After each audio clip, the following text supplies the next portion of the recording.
Hello everyone. mwese dufite iri joro ryiza. Niwo mugoroba natekereje ubwo twatangiraga itorero, abayoboke bari bakeya, ibintu byose byari bigoye, uhereye ku byo kurya, amafaranga, buri kimwe cyaraburaga. Ariko hashize igihe kitari gito nta kintu na kimwe tubura. Imana yahaye umugisha ubuzima bwacu cyane ku buryo nta kintu tubura. Iyo ntekereje ku mirimo Imana yakoze igihe cyose mpagaze hano ku gatuti, nshimira Imana cyane kubona uburyo ituyobora mu kubwiriza ubutumwa bwiza. Ndatekereza ko nzabaho kugeza ku myaka 60 ngapfa, ariko vuba nganduzuza imyaka 80. Iyo ntekereje ku byo Imana yakoze, naba ntwaye imodoka, mba nshimira Imana. Mbere yuko njya kuburirimba mfite umutima ushima Imana. Iyo nicaye mu biro ndi gusoma ibitabo ndongera ngashima Imana. Icyo nakoze ni ukwemera Yesu akaza mu mutima wanjye gusa, kandi nagiye mbona uko Yesu yamfashije nta kintu na kimwe kibuze. Mushaka kunseka, ariko ko uyu mugoroba nakinye imikino imwe n'imwe n'abashumba, ikipe yanjye yatsinze. Ntabwo nzi nimba twabatsinze kuko twabarushaga cyangwa batugiriye impuhwe ngo tubatsinde. Guhera kuri 1 kugera ku 10, kuva ku 10 kugera ku 100, nagiye mbona uburyo Imana yagiye idukorera iduha umugisha. Iyo nitegereje bene data mu itorero numva nshimira Imana cyane. Nshimira Imana ko dufite bene data bakomeye b'igiciro cyinshi mu itorero. Nubwo nzi impamvu natangiranye n'ibi uyu mugoroba, ariko uyu munsi mureke dusome igitabo cy'Abaheburayo ibice 10 guhera ku murongo w'10. Abaheburayo ibice 10 umurongo w'10 haranditse ngo ko gushaka kw'Imana niko kwatumye twezwa, tubeshejwe n'uko umubiri wa Yesu watambwe rimwe gusa ngo bibe bihagije iteka. Kandi umutambyi wese ahagarara iminsi yose akora umurimo we, atamba kenshi ibitambo bidahinduka bitabasha iteka kugira ubwo bikuraho ibyaha. Ariko wa wundi amaze gutamba igitambo kimwe cy'iteka cy'ibyaha, yicara iburyo bw'Imana, ahera ubwo arindira igihe abanzi azashyirirwa munsi y'ibirenge bye. Kuko abezwa yabatunganishije rwose igitambo kimwe kugeza iteka ryose, kandi n'Umwuka Wera niwe mugabo wo kuduhamiriza ibyo, amaze kuvuga ati, iri ni ryo sezerano nzasezerana nabo hanyuma y'iyo minsi, niko Uwiteka avuga, nzashyira amategeko yanjye mu mitima yabo, kandi mu bwenge bwabo niho nzayandika. Arongera ati, ibyaha byabo n'ubugome bwabo sinzabyibuka ukundi. Noneho rero ubwo ibyo bibabariwe, ntakiriho kongera gutamba ibitambo by'ibyaha. Iyo nsomye ibyanditswe nk'ibi biba bisa n'inzozi. Mbere yo kumenya ibyanditswe twajyaga duhatana ku bwacu ngo twakire imbabazi z'ibyaha. Ubwo twatekerezaga gatoya byimbitse, twabashe kumva iki? Mu gihe dushitswe na Satani, usanga imitima yacu tuyishyira ku bindi bintu. Maze kwakira agakiza mu buzima bwanjye, 10/10, 100/100, Imana yagiye imfasha muri buri kimwe cyose. Umukobwa wanjye yakundaga muziki, imyangana, ariko icyo gihe ntabwo twari dufite ubushobozi bwo kuba twamushyira mu ishuri ryiza ry'umuziki. Nibuka icyo gihe ubwo nabonaga agapiyano gashaje akamuha kugira ngo ajye akitorezaho. Ageze imyaka 30 nibwo yabashe kujya i St. Petersburg mu Burusiya, atangira kwiga umuziki neza. Ubwo twakoraga korali yacu tukayitangiza, ubu yaje guhinduka korali ya mbere nziza ku isi. Iyi korali yacu irimba indirimbo nta yindi korali mu isi ishobora kuzigana. Ubushize ubwo twagiraga ingendo za kantata muri Leta Zunze Ubumwe za Amerika, Cookie, Peso, St. Antonio, Houston, yari imijyi 4 yose yo muri Leta Zunze Ubumwe za Amerika.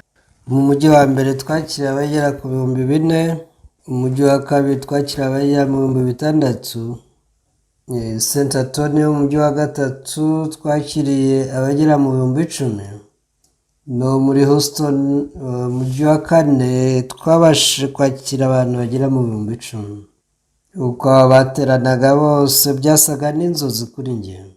Amasaha 3 abanziriza imyiyerekano y'icyo gitaramo cya korali twabanje gutumira abashumba bagera hagati ya 300 na 500 bose bari bakoranye nabo, twababwirije ubutumwa bwiza. Nyuma yaho twabahaye ifunguro ry'umugoroba ririmo za hambaga n'ibindi, hanyuma tubaha ibyicaro byiza imbere. St Antonio hari abandi ibihumbi n'ibihumbi bagiye bahagarara inyuma kubera ko intebe zari zabaye nkeya. Kugeza ku myiyerekano isoza, abantu bose bari bakira bategereje, hanyuma bagezaho ubutumwa. Ubwo abantu bumvaga ubutumwa n'ababwirije baratangaye, bose bakorwa ku mutima. Nabaganirije iminota nka 30, numvaga ari nk'inzozi. Abashumba benshi babashe kwakira agakiza. Kugeza ubu dufite abashumba bagera mu bihumbi 820 bose bakorana natwe. Twatangiye itorero ryacu i Daegu ahitwa Padong, ari mu igorofa rya kabiri rya resitora y'Abashinwa yakoreraga. Ibintu 10 byose wabonaga tubibura. Icyo gihe nta kintu na kimwe nari nzi neza, ariko Imana yampaye ibintu byinshi by'igiciro. Inshuro nyinshi umuhungu wanjye yagiye ambwira ati data, ndashaka ko tugira ikiganiro kuri C10. Icyo gihe sinari nzi na C10 icyo ari cyo, ariko umwana wanjye yari afite icyifuzo cy'uko twatanga ibiganiro kuri C10. Ndatekereza mu mwaka washize aribwo twatangiye gutambutsa ibiganiro kuri televiziyo ya C10. Mbaye imyaka 2 ishize. C10 ni igitangazamakuru cyamamaye cyane. Nubwo nta kintu nzi neza, icyo nakoze no gusoma Bibiliya gusa. Bibiliya ya mbere nziza cyane. Nahinduye ibintu byose kugira ngo mbashe gusoma Bibiliya, yaba amasaha yanjye yo gusinzira, amasaha yanjye yo kurya, buri kimwe cyose. Yewe no mu gihe ngenda mu muhanda. Nubwo nabonaga nkiri umuntu umwe, ariko narushaho gusoma Bibiliya yatangiye kurema umutima mushya muri njyewe. Birumvikana ko hagiye habaho ibihe birushya, yewe n'abantu baturwanya, ariko buri gihe Imana yabaga iri mu ruhande rwacu. Mu ntambara cyangwa se ingorane iyo ari yo yose, nta n'imwe nigeze ntsindwamo. Nashimiye Imana cyane. Mu gihe nsoma Bibiliya nshimira Imana cyane. Ngiye nasoma igitabo cy'Abaheburayo, Abaheburayo igice cya 10 umurongo w'10. Uko gushaka kw'Imana niko kwatumye twezwa tubeshejwe n'uko umubiri wa Yesu watambwe rimwe gusa ngo bibe bihagije iteka. Twasomera hamwe, mureke tuhasomere rimwe. Uko gushaka kw'Imana niko kwatumye twezwa tubeshejwe n'uko umubiri wa Yesu watambwe rimwe gusa ngo bibe bihagije iteka. Ese niki twakoze ngo twezwe? Ese kugira twezwe niki tugomba gukora? Cyangwa niki tuzakora ngo twezwe? Ni gute ibyaha byacu byakwezwa? Bibiliya kutubwira ikintu gitangaje. Ese koko bisaba ko tuba intyoza mu byo twiga, cyangwa se gukora amafaranga menshi, cyangwa gukora akazi? Nibyo tugomba gukora cyane, tukiga cyane, tugakora iyo bwabaga.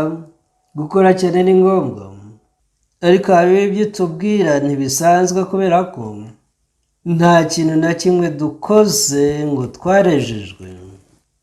Mu mateka y'Ubukristo, mu bashumba hafi ya bose, nta n'umwe wabashije gusobanukirwa ivugo nk'ingi ya Bibiliya. Ngo kwakira imbabazi z'ibyaha, uba ugomba gusenga cyane, ukiyeza, ukatura ibyaha byawe. Ibyo bintu nta shingiro bifite. Ese niba ibyaha byacu byari kwezwa ari uko tugize icyo dukora, Yesu yagombaga gupfira iki? ese niki twakora ngo ibyaha byacu byezwe? Niki cyatwoza ibyaha?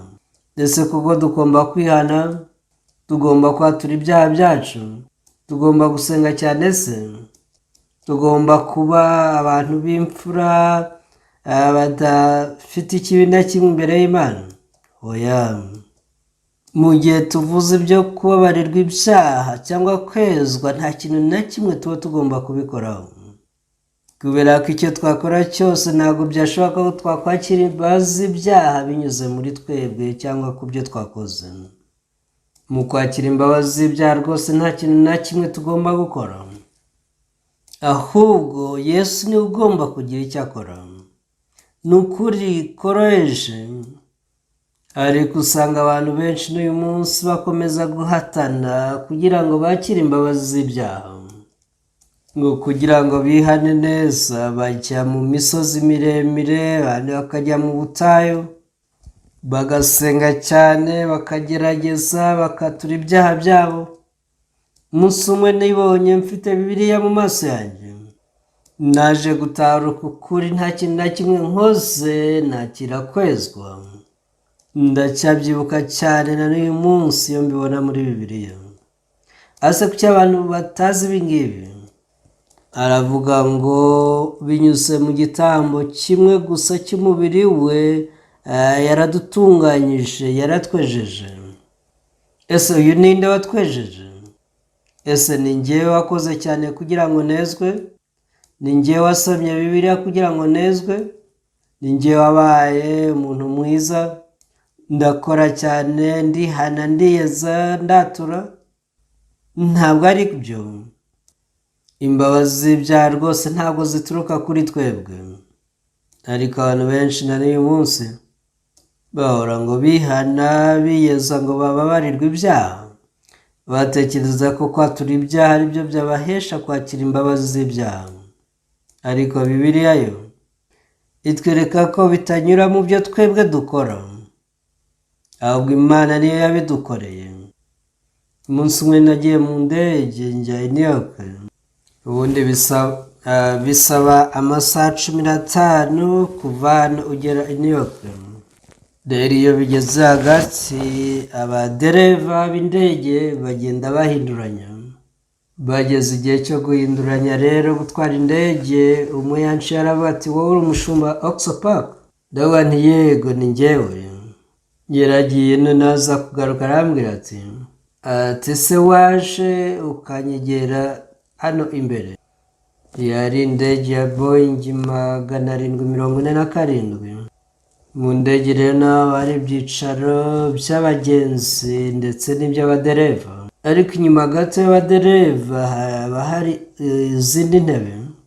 Yarampamagara yarambwira ati, mushumba rwose ngo wahe ikaze hano. Yagera arambwira ati, se mushumba wawe warigeze ubona aurora? Ati, aha niho honyine ushobora kubonera aurora cyangwa se zaba ari inka zo mu kirere abantu babona iyo batwaye indege. Icyo yakoze ni ukuzimya amatara y'imbere aho twari twicaye, hanyuma mbasha kubona hakurya izo za aurora. Nta nubwo cyari ikintu kidasanzwe, ariko yashakaga ko mbona uko ikirere kiba kimeze. Twatangiye kuganira byinshi ku by'indege. Ubundi rero ntabwo abadereva ari bo bakora ibintu byose mu ndege. Iyi ndege iri guhaguruka cyangwa se iri kugwa, nicyo gihe umudereva agira akazi ko kuyitwara. Ariko ahandi hose hasigaye, za mudasobwa nizo zikora ibindi byose. Mudasobwa nibasha kubara umuyaga uturuka inyuma y'indege n'uturuka imbere, hanyuma mudasobwa zimaze kubara iby'iyo miyaga yombi n'ibindi bikenewe, zigatwara indege kugera aho yerekeje. Iyi ndege imaze kugera mu bicu mu kirere, imikandara abantu bari bambaye bayikuramo. Icyo gihe rero indege imaze gufata urugendo igeze aho igomba kugendera, kandi kazi kose agaheza mudasobwa ikagakora. Bwose muri ibi ntabwo abadereva aribo batwara indege, cyokora bayitwara ihagurutse cyangwa se iri kumanuka, ariko ibindi byose ni mudasobwa ibikora. Ikindi gihe nari ndumva muri Kenya nerekeje muri Malawi, icyo gihe habayeho guhinduka kwa gahunda kuko nari mfitanye na gahunda n'umukuru w'igihugu cya Malawi. Nagombaga guhura n'umukuru w'igihugu n'abaminisitiri. Ubundi rero bisaba amasaha n'iminota 10 kuva muri Kenya werekeza muri Malawi. Ubwo nabaraga rero amasaha yo guhaguruka nkagera ku kibuga cy'indege, amasaha yo gutegereza, igihe cyo guhura n'umukuru w'igihugu cya Malawi n'igihe cyo kuza guhura n'abaminisitiri. Nabonye ko igihe cyadusize, igihe rwose ntabwo cyari gihagije, cyari cyadusize, ntabwo twashoboraga kucyubahiriza. Umwe mu bakozi bo ku kibuga cy'indege yaratubwiye ati hano hari indege ishobora kubakura hano ikabageza muri Malawi mu masaha atarenze 2. Ndamubaza nti iyo ndege twayikura he? Arambwira ati irahenze, ariko twari 8, atwereka iyo ndege bariyo dufata. Uko turi 8 twicayemo iyo ndege, njye nicaye imbere n'abandi bajyamo, ndetse n'ubwiherero bawushyiramo intebe zo kwicara, babugira aho kwicara, hanyuma turagenda. Ntabwo nzi ubutumburuke yayishyizeho, ariko ntekereza ko yabushyize hejuru cyane nk'inkubwe 2 zisanzwe. Ese niki cyakubwira ko indege iri kwihuta cyangwa iri kugenda gahoro? Ubundi indege iri kugenda hari umuyaga uyitambika, uyibuza kugenda uko biteganyijwe. Ubusanzwe indege zitwara abagenzi zijya ku butumburuke butarengeje kilometero 20,000, ariko uramutse ugiye ku butumburuke bwisumbuyeho bituma wa muyaga ugabanyuka. Igihe ugeze ahantu ya miyaga yagabanyutse, bituma byabangamiraga gutwara indege bihagarara, ugakoresha icyo gihe ukoresha ibitaro bikeya kandi indege ikihuta. Ubusanzwe rimwe na rimwe mu ndege wumva iri kugenda, hari aho igera igashaka kwiceka, sibyo? Ariko iyo yageze kuri ubwo butumburuke bwo hejuru ntabyo ushobora kumva na gato, kubera kuba wumva umeze nk'uwibereye ku buriri. Ibyo rero byatumye muri amasaha 2 koko tuba tugeze muri Malawi, duhura n'umukuru w'igihugu, duhura n'abaminisitiri, yewe duhita tugaruka muri Kenya mu bindi bikorwa byari bihari. Ntekereza ko mu gihe kiri imbere indege zose bazazishyira mu bwoko bw'iyi ngiyi. Ubusanzwe nk'indege nababwiye iva hano ijya i New York isaba amasaha 15, uramutse ufashe ubwoko bw'iyo ndege nababwiye ishobora kugezayo wenda nko mu masaha 5 cyangwa se arengaho gato. Ubundi rero mbere yo kujya mu ndege na nyuma uyipfuyemo hari ibintu byinshi bikorwa, gusa abantu benshi ntabwo babizi, ariko ntekereza ko mu gihe kiri imbere bizagenda birushaho kunozwa. Gusa nk'uko nababwiye, icyo gihe nagiye mu ndege ndagenda. Ikindi gihe ntabwo nari muri Togo, ngomba guhura n'umukuru w'igihugu. Kubera ko ngenda mu ndege inshuro nyinshi, nagomba kuva muri Ghana nerekeza muri Togo. Nabwo igihe nabonaga cyansize, umukuru w'igihugu yatwemereye gukoresha helicopteri. Naramubwiye ubu rero ngiye kuza nkoresheje helicopteri. Arambwira ati reka rwose ntukoreshe iyo helicopteri. Umukuru w'igihugu cya Togo arambwira ati izi helicopteri ziba zishaje, ati rero kuba wayijyamo rwose byateza akaga, byarushaho ikiza nuko wayihorera. Ariko nta mahitamo twari dufite, twinjiye muri helicopteri. njye na bamwe mu baririmbyi bacu twari nk'icumi twinjira muri helikopiteri.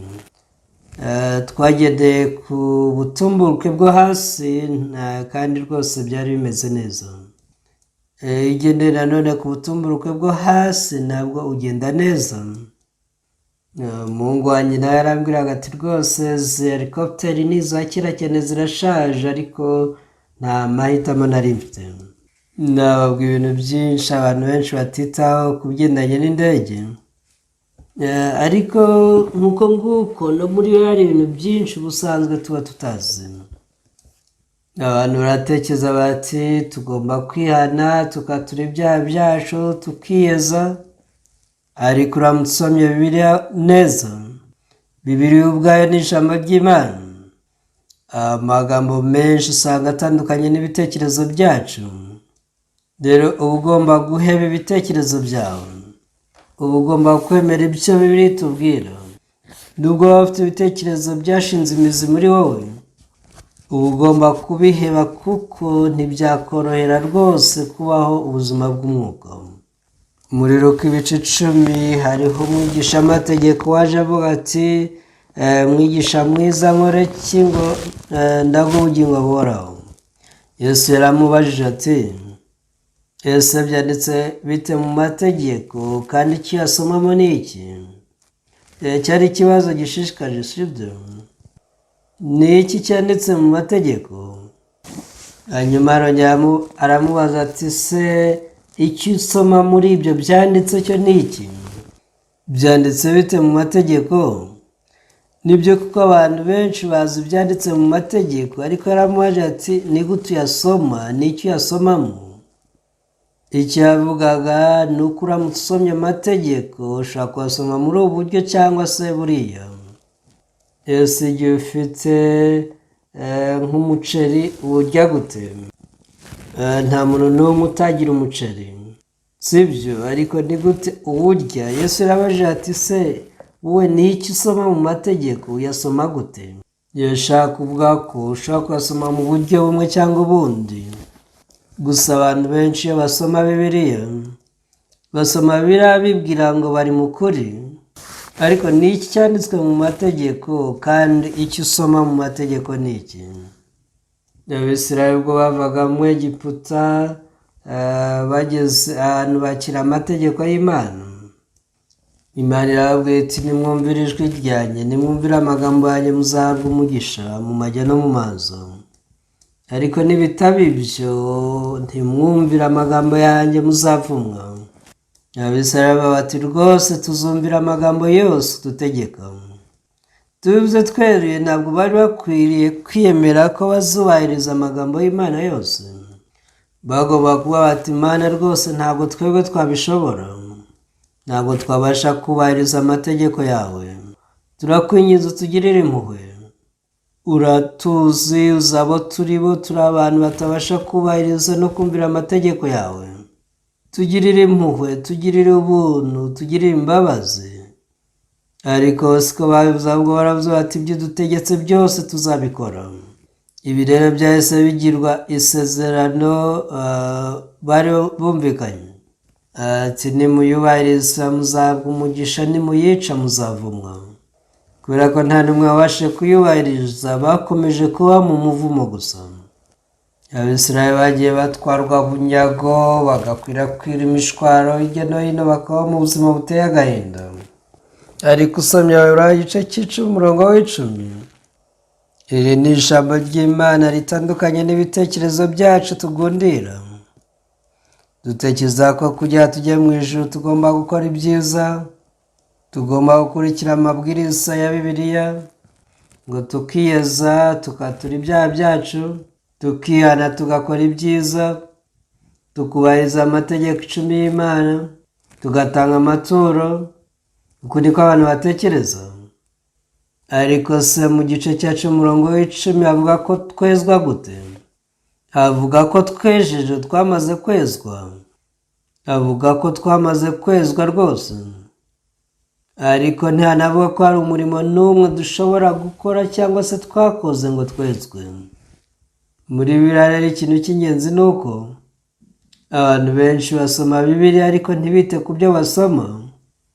Ese kugira ngo twebwe abantu twakora iki? Umunyamategeko yabajije Yesu ati nakora iki kugira ngo ndage ubugingo buhoraho? Twakora iki ngo turage ubugingo buhoraho? Twakora iki ngo tube abakiranutsi? Twakora iki ngo tube abera?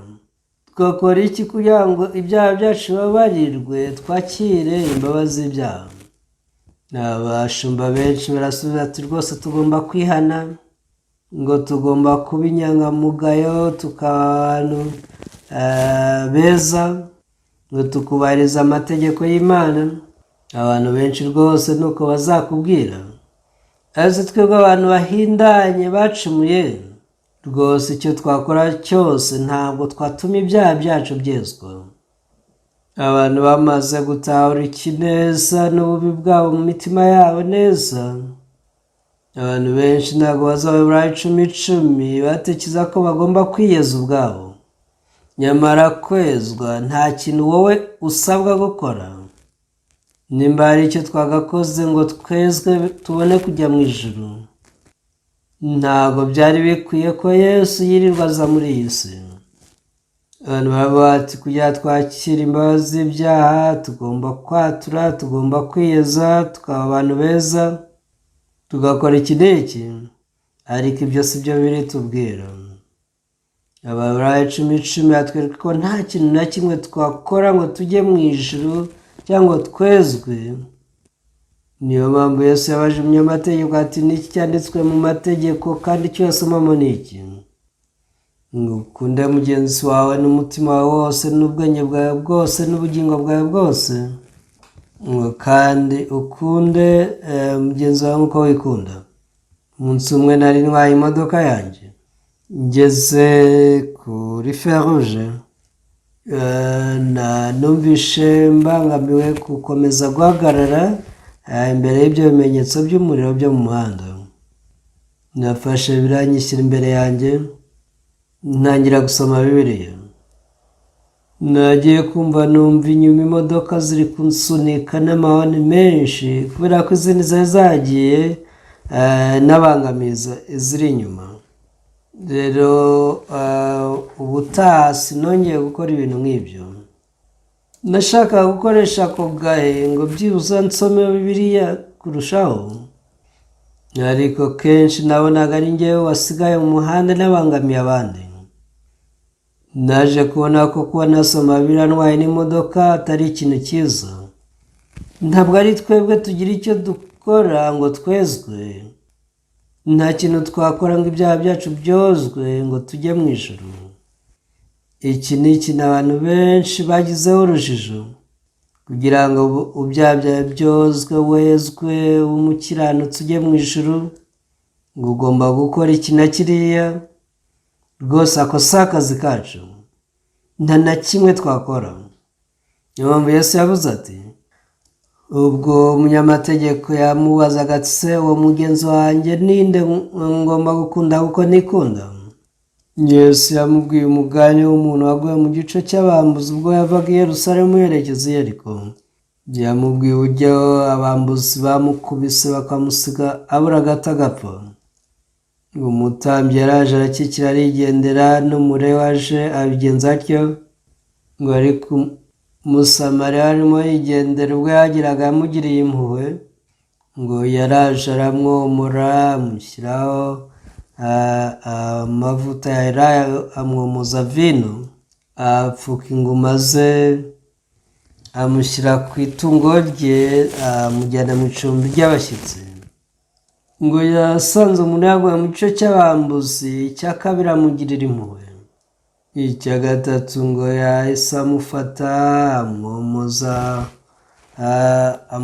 amwomoza vino, arangije amusiga amavuta ya elayo, ngo amupfuka inguma, arangije amushyira ku ndogobe ye, amujyana mu icumbi ry'abashyitsi.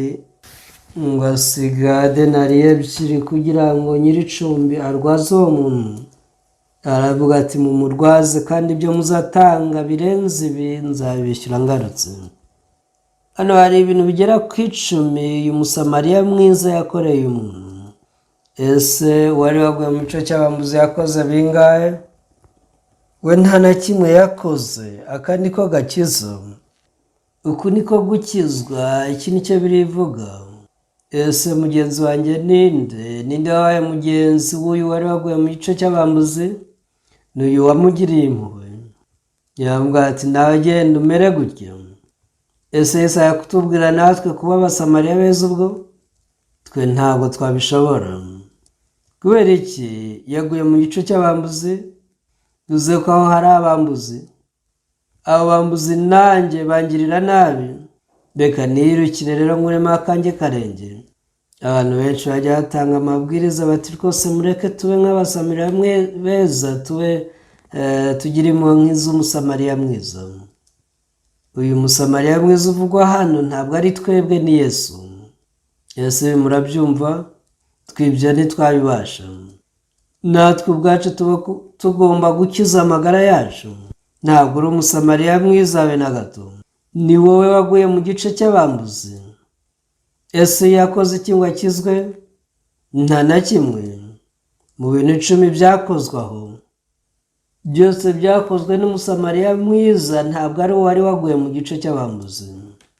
Agakiza k'ukuri umuntu akakira binyuze mu byo Yesu yakoze gusa, atari mu byo we yikoreye. Ese iyo mbwiriza n'abandi babwiriza, ibyo tubwiriza bitandukanira he? Hari abavuga bati mureke tube nk'abasamariya beza, dukunde bagenzi bacu ngo twikunda. Ibyo bintu nta shingiro bifite. Ese nakunda mugenzi wanjye uko nikunda gute? Nimba mugenzi wanjye ashonje nanjye ubwo nzasonza se? Ese nimba mugenzi wanjye arwaye nanjye nzarwara? Oya, ibyo ntibyashoboka, sinabibasha. Ntabwo twebwe twakiza bagenzi bacu.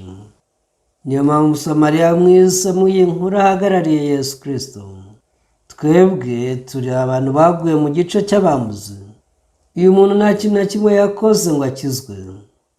Yesu yaramwegereye amugirira impuhwe, amusiga amavuta na vino. Igihe habagaho gukomereka, hagakenewe amavuta ya elayo ndetse na vino. Ese kuki hakenewe vino? Iyo wakomeretse ugomba komora igikomere cyawe kugira ngo kitajyamo infection cyangwa se ubukoko. Kwa muganga ho bakoresha alcohol, ariko burya vino nayo yifitemo alcohol. Ni byiza cyane ko iyo ukomeretse uhita ushyiraho alcohol kugira ngo yice udukoko. Ubusanzwe ugomba kubanza gushyiraho alcohol cyangwa se iyo vino yica udukoko. Ikindi usanga bashyira vaseline cyangwa amavuta ya gikotoro kugira ngo barinde uruhu. Bivuze ngo aya mavuta nayo abasha kurinda utundi dukoko ngo tutinjiramo. Ariko avuga ko yabanje kumusiga amavuta ya elayo, arangije amushyira vino. Aya mavuta ya elayo avuga cyangwa ahagarariye Mwuka Wera, ariko vino muri Bibiliya yihagarariye ibyishimo. Icyo bishatse kuvuga ni uko Mwuka Wera iyo ageze mu mitima yacu, nicyo gihe tugira ibyishimo. Abantu benshi babigisha imbusane y'ibi. Yesu niwe mukiza wacu, ntabwo ari twebwe twikiza. Kugira ngo dukizwe, Yesu agomba gukora akazi kose. Nimba atari we ubikoze byose, ako gakiza kaba ari igihimbano. Arabaza tubwo ushatse kuvuga ko tutagomba kwihana? Yesu niwe wogeje ibyaha byacu. Ibintu byose yabirangirije ku musaraba. Nta yindi nzira rwose ihari keretse kwemera ibyo ukavuga uti Yesu warabirangije ku musaraba, njye nareshejwe, ndi umukiranutsi, ndi uwera. Mwese mwakoze ibyaha. Igihe utahuye ibyaha byawe, igihe utahuye kuri umuntu ugomba kurimbuka kubera ibyaha byawe, ugomba no kumenya ko Yesu Kristo ari we wenyine wagira icyo akora ngo yeze ibyaha byawe. turamutse turambuye ibiganza byacu ngo tugire icyo dukora, ako gakiza twaba twakiriye kaba ari feke, kaba ari agakiza k'igihimbano. Amen. Igitambo kimwe gusa cyatumye yeza anatunganya abo kwezwa.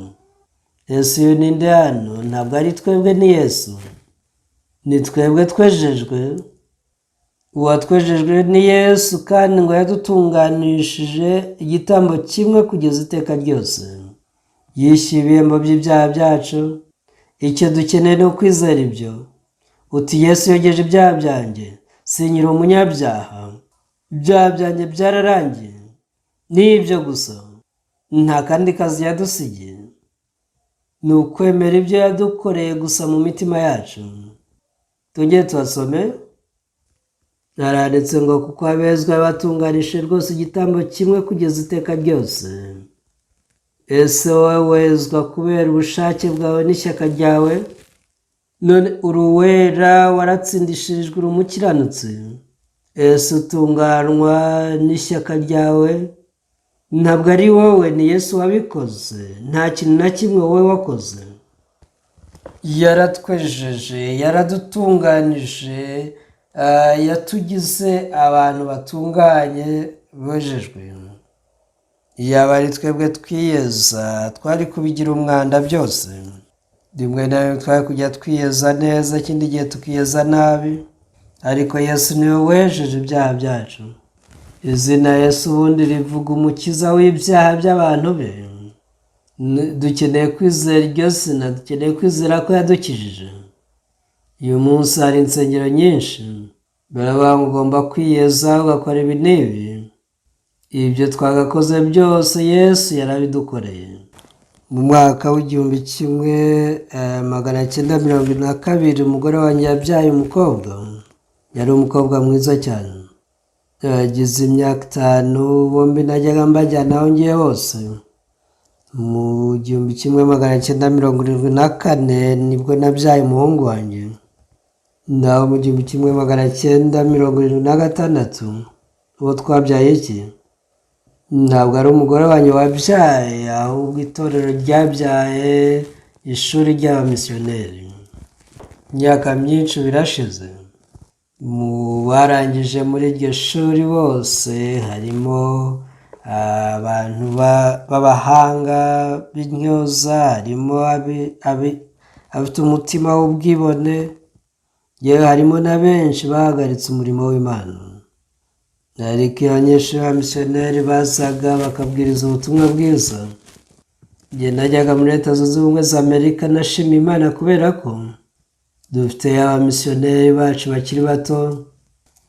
Abamisiyoneri bacu bakiri mu myaka za 30. Ubundi abashumba benshi muri Leta Zunze Ubumwe za Amerika barengeje imyaka 50. Ntabwo byoroshye kubona umushumba uri munsi y'imyaka 50. Benshi muri abashumba babonye abamisiyoneri bacu bari mu myaka za 30 baratangara bati, ese ibi ngibi babigezeho ute? Ubwo twategura gahunda yabereye Houston, twakodesheje sale yagombaga kwishyurwa amadolari 120,000. Ayo madolari yavunjwa miliyoni 140 z'amawani akoreshwa mu gihugu cyacu. Ni ukuvuga amawani akoreshwa mu gihugu cya Koreya. Icyo twakoze, twagiranye amasezerano n'ikigo cya Toyota Center. Bene data bakomeje gutumira abantu ngo bazaze muri icyo gikorwa. I Houston rero hari abashumba benshi twabwirije ubutumwa bwiza, bakira imbabazi z'ibyaha, barakizwa. Twarabatumiye muri icyo gikorwa rero bakabaza bati, se ibi muzabikora gute? Ahangaha muri Toyota Center harahenze cyane, sare yaho igomba kuba ihenze cyane. Bene data bakabati, nibyo koko irahenze cyane. Bati, se muzayikodesha ngahe? Ati, ni amadolari 120,000. Abashumba baraje bakajya bandika za sheke, ariyo yatumye tubasha kwishyura ayo madolari 120,000. Twabashije kuzuza intebe 10,000 byose muri iyo sare. ntabwo byari ibintu byoroshye, ariko abashumba bo ubwabo bagendaga buri wese azana n'abayoboke be. Sare yari yuzuye abantu, yakubise yuzuye ahantu hose. Byari ibintu by'ikuzo cyane. Mbere y'uko hajyaho indirimbo za nyuma, natambukije ubutumwa, nabwirije mu gikoreya, hasemura babiri, umwe mu cyesipanyoli undi mu cyongereza. Nagombaga kuvuga mu gikoreya ngategereza umusemuzi agasemura mu ndimi 3 nizo twakoreshaga, ariko mu minota 30 yashize abantu bose bakozwe ku mutima. Turangije igitaramo cya kantata cy'indirimbo zerekejwe na orchestre ndetse n'udukino. Abantu benshi bashatse gusigara ngo bakomeze bifotoza amafoto, bampaye n'amafaranga. Bari bafashijwe cyane batazi uko bagaragaza ibyishimo byabo. Baba misiyoneri bakiri bato bacu bakiri umugisha mwinshi, kuko inabwiye ko hari hateraniye abagera mu 4,000, Person hari abagera ku 6,000, St. Antonio hari abagera ku 8,000, Houston hari 10,000. Byari ibintu bikora ku mitima y'abantu cyane.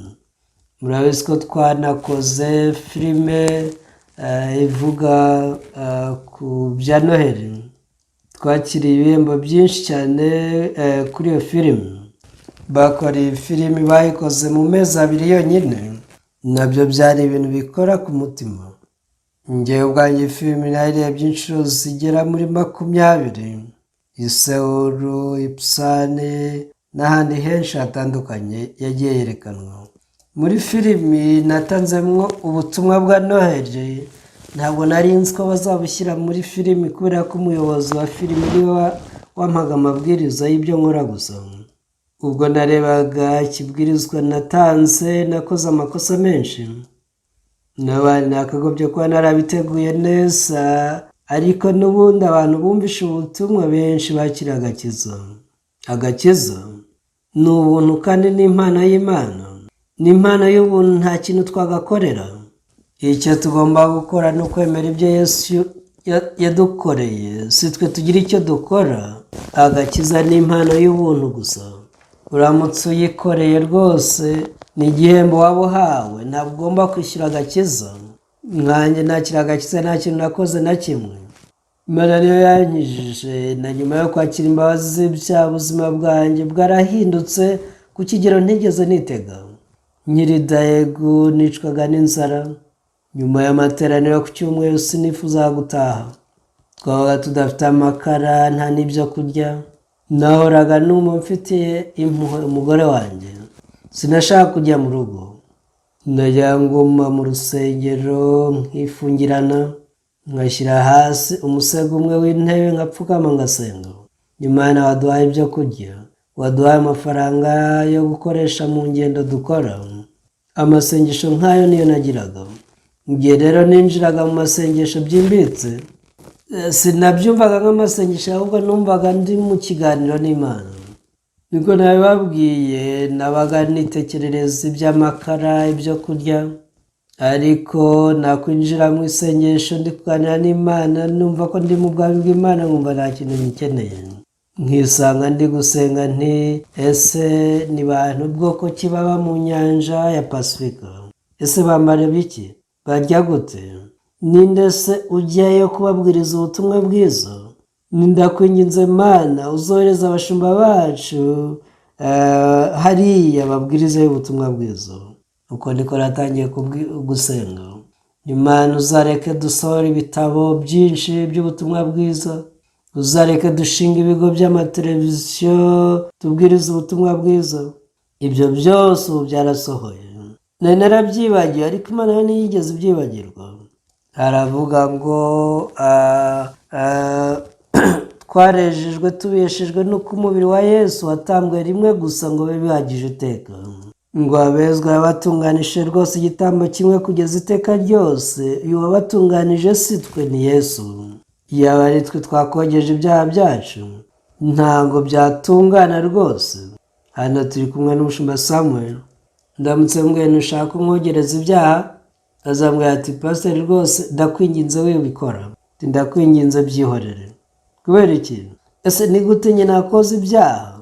Yesu niwe wogeje ibyaha, agakiza rero n'ubuntu bw'Imana ntabwo ari ibikorwa byacu.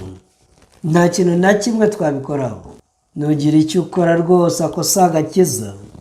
Ubuntu ntabwo bukenera ubwishyu. Nuramuka ubikoreye ubwo agakiza kawe azaba ari igihembo uhembwe. Nta kintu bisaba na kimwe. Uwatwejeje wadutunganije ni Yesu, ngo yahindutse igitambo cy'ibyaha. Yahindutse igitambo kimwe kugeza iteka ryose, cyeza ibyaha byacu kiradutunganya. Ese bitangaje bingana iki? 11.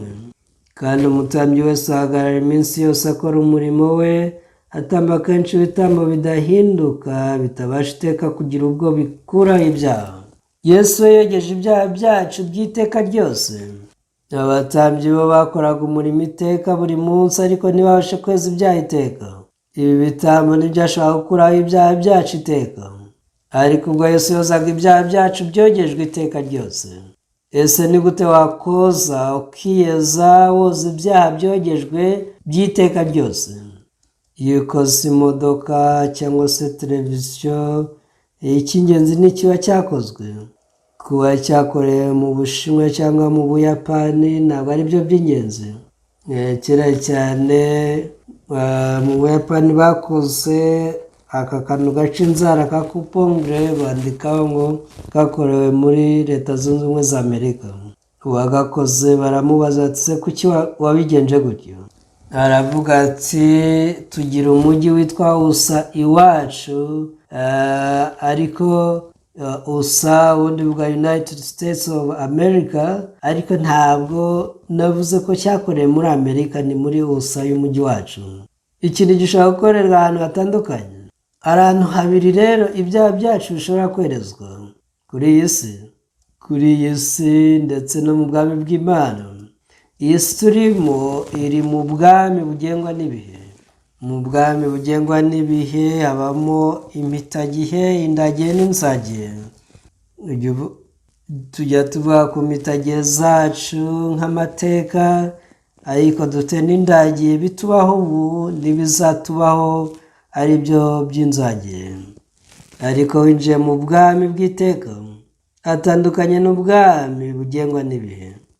Mu bwami bw'iteka nta mpitagihe haba rwose, nta n'inzagihe haba. Ibintu byose bihora mu ndagihe by'iteka ryose, kugira ngo Imana yeze ibyaha byacu by'iteka ryose. Iyo imena amaraso yacu agasibwa muri iyi si gusa, byari kuba iby'igihe gitoya. Ariko mu bwami bw'iteka ho, kubera ko nta mpitagihe nta n'inzagihe, ahubwo ari indagihe y'ubuziraherezo. Aho rero aho yogereje ibyaha byacu byarejejwe by'iteka ryose. Niyo mpamvu amaraso Yesu yameneye ku musaraba. Ntabwo yaje ngo ayasige ku mahembe y'igicaniro cyo mu isi, yayasize ku mahembe y'igicaniro cyo mu ijuru, kugira ngo agire agaciro gakuraho ibyaha by'iteka ryose. Nujya mu ijuru nta nubwo uzajyana uyu mubiri wambaye, kuko uzahindurirwa umubiri w'ubuziraherezo uba witeka. Ntabwo uzasaza, ntuzapfa, uzabaho by'iteka ryose, ku byaho ni iby'iteka. Iki ni cyo cyatumye Imana yoza ibyaha byacu by'iteka. Yagiye mu ijuru amena amaraso mu ihema nyirizina ryo mu ijuru. Uko niko ibyaha byacu byashyinguwe bihambwa mu mva by'iteka ryose. Ayo maraso yabaye ay'igiciro, akuraho ibyaha inshuro imwe, kuko bifite agaciro k'iteka ryose. Binyuze muri aya maraso afite agaciro k'iteka ryose, twakiriye n'imbabazi z'ibyaha z'iteka ryose. Umurongo w'10 niwo wavuze ngo uko gushaka kw'Imana niko kwatumye twezwa, tubeshejwe n'uko umubiri wa Yesu watambwe rimwe gusa ngo bibe bihagije iteka. Umurongo wa 11 ukavuga ngo kandi umutambyi wese ahagarara iminsi yose akora umurimo we, atamba kenshi ibitambo bidahinduka, bitabasha iteka kugira ubwo bikuraho ibyaha. Rero ibi bitambo byari by'igihe gitoya, niyo mpamvu byahoraga bitambwa iteka. Ariko umurongo wa 12, ariko wa wundi amaze gutamba igitambo kimwe cy'iteka cy'ibyaha yicara iburyo bw'Imana. Ese ni gute yatanze igitambo kimwe cy'iteka? Yatanze igitambo cye mu bwami bw'Imana bw'iteka. Aho niho yasohoreje gucungurwa kw'iteka kuva ku itangiriro kugera ku iherezo. Yesu yakoze akazi kose rwose, ntushyiremo amaboko yawe, ntugire icyo ugerageza gukora. Amaraso ya Yesu, amaraso yo ku musaraba yakoze akazi gatunganye. Reka uwo murimo wa Yesu ukuri, uwizera ukuri. Iyo usomye igitabo cy'Abaheburayo ubona ko gitangaje. Ese gikomeza kivuga iki? 12 havuze ngo, ariko wa wundi amaze gutamba igitambo kimwe cy'iteka cy'ibyaha yicara iburyo bw'Imana, ngo ahera ubwo arindira igihe abanzi be bazashyirirwa munsi y'ibirenge bye. Iri jambo ry'iyi Bibiliya ni ijambo riduhesha ubuntu, ni ijambo ryo gushimirwa cyane. Twari abanyabyaha banduye bahindanye bibi. Nkanjye nakoze ibyaha byinshi byo kubeshya, ibyaha by'ubujura. Natekerezaga ko ntazashobora kubyeza, ariko nasanze umusaraba wa Yesu warabinyogereje. Igihe cyose ndi kubwiriza ubutumwa bwiza mba nezerewe cyane. Iyo nibutse imbabazi z'ibyaha nakiriye mba nezerewe cyane. Ariko hari abantu benshi bakivuga ko ari abanyabyaha, barakizera ko ari abanyabyaha. Igihe tubwiriza ubutumwa bwiza isi yose, uhereye muri Leta Zunze Ubumwe za Amerika, bafungura imitima yabo. Yewe no mu gihugu cya Koreya, abashumba bifatanya natwe kubwiriza ubutumwa bwiza. Umubare wabo ugenda urushaho kuba mwinshi. Kimwe nahuye n'umushumba w'umugore yantekeye kimushi, ndamushimira cyane. Njye n'abandi bashumba yaratugabura duha n'amafi. Undi mwene data wakiraga akiza mu itorero ryacu yatwohereje za octopus, kandi nshima Imana cyane kubwiriza ijambo ry'Imana. Ibyaha byacu byogejwe by'iteka ryose. Najyaga mbabazwa n'ibyaha byanjye, nahoranaga umubabaro n'agahinda. Nkunze kubwiriza ubutumwa bwiza rwose, nibyo nahisemo ubuzima bwanjye bwose. Numva n'igihe cyose nsigaje cy'ubuzima bwanjye wari wo murimo wonyine unejeje gukora. Ntekereza ko nabwirije kuri ibi ngibi inshuro zirenga ibihumbi n'ibihumbi. Ndashimira Umwami Imana. Iyo hari ikintu yadusigiye cyo gukora, twari kugikora nabi. Uramenye rwose, ntukarambura amaboko kuri uyu murimo. Yesu yawukoze neza mu buryo butunganye. Ibaba ari byo wizera gusa. Amen. Yarabyogeje byose, ibyaha byawe byose yarabyogeje. Mureke dusenge. Umwami Imana yacu wera, uko turushaho gusoma Bibiliya niko turushaho gutangara. Warabambwe ku musaraba Yesu, utwoza ibyaha, udukiza by'iteka ryose. Ubuntu bw'igiciro cyinshi, hari abantu benshi batarabwakira. Reka iyi nkuru ikwirakwire mu isi yose, ushyirwe hejuru, uhimbazwe mu isi yose. Turagushimiye ko waduhaye iki giterane cy'umugisha. Turaguhimbaje Nyagasani. Ibi byose mbisenze mu izina rya Yesu. Amen. Mwakoze cyane mwese.